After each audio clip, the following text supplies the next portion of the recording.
Hello students, today we will discuss multi-dimensional arrays in C language.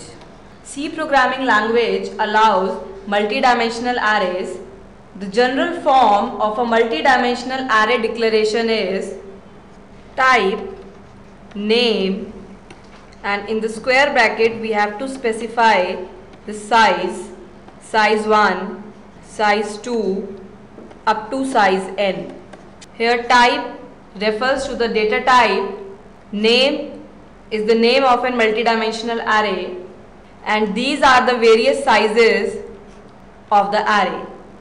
For example, if we create a three-dimensional array of the type integer of size 5, 10 and 4, then we have to write int. Suppose the name of the array is 3dim, and then we have to specify the sizes of three arrays within the square bracket 5, 10 and 4.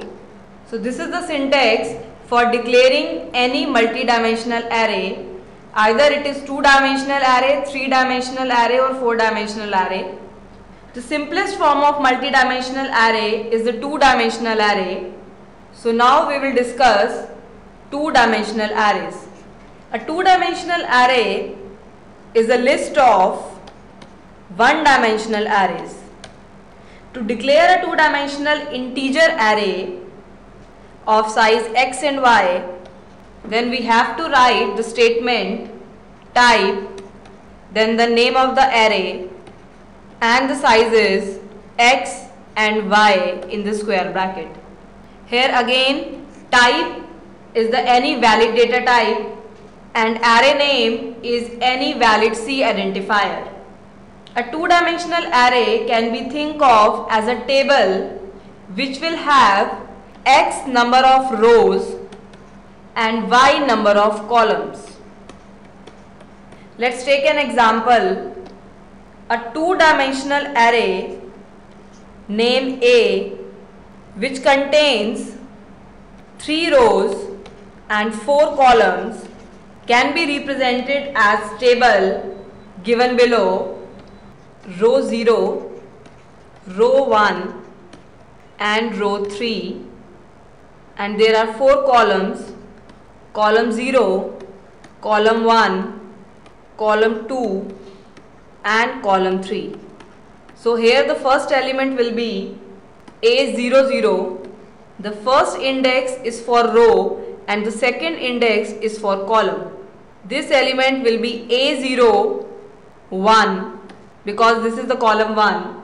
This is A0, column 2, A0 and column 3.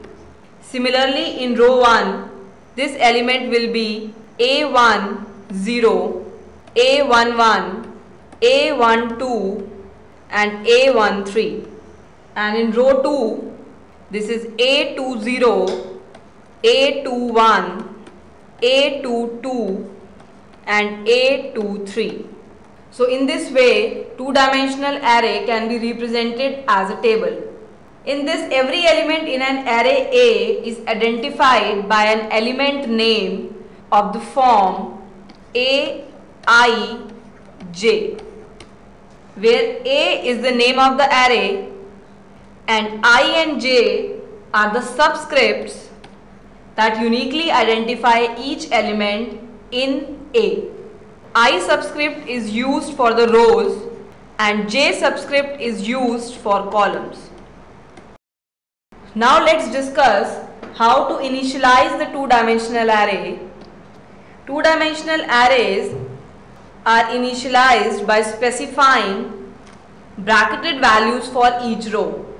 For example, array with 3 rows and 4 columns will be initialized as given below: int A, 3 rows and 4 columns is equal to, in the curly braces we have to specify the values 0, 1, 2, 3, 4, 5, 6, 7, then 8, 9, 10, 11.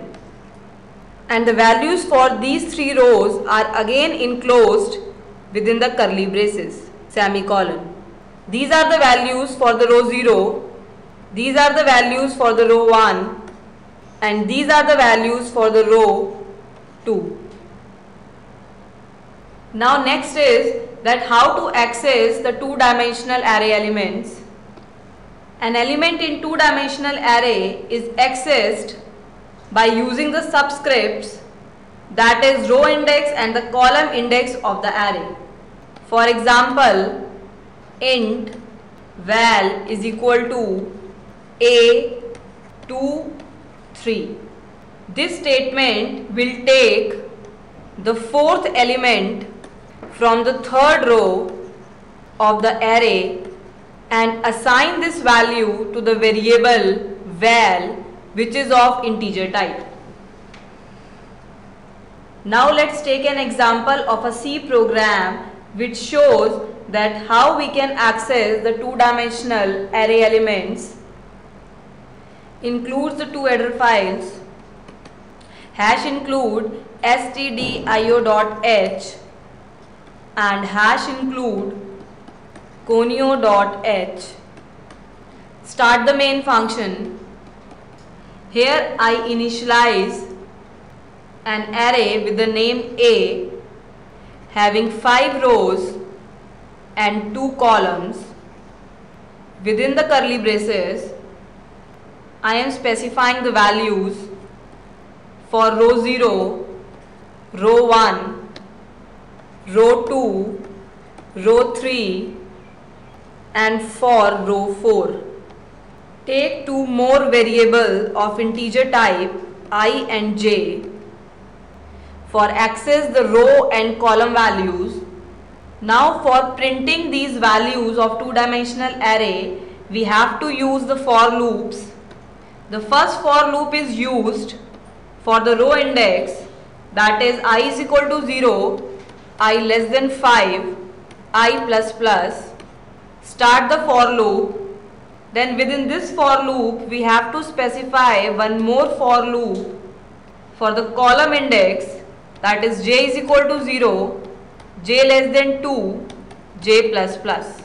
Start the for loop and write the printf statement for printing the values, that is a %d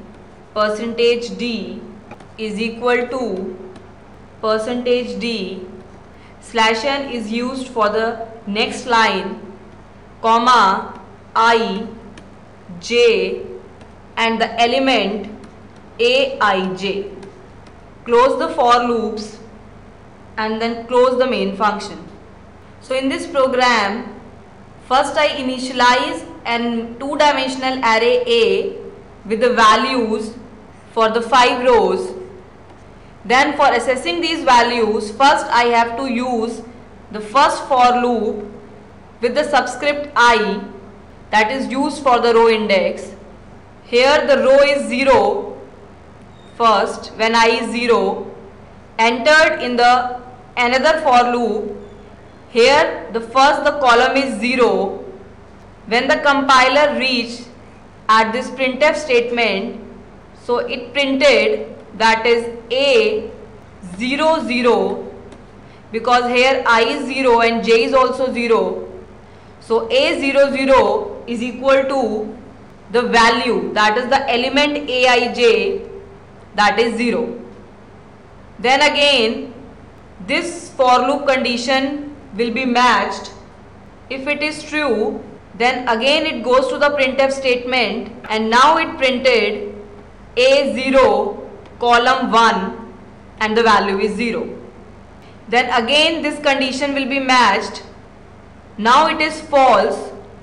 So the control comes back to the first for loop and here now I will be incremented and I will become 1. So these are the values for the row 1.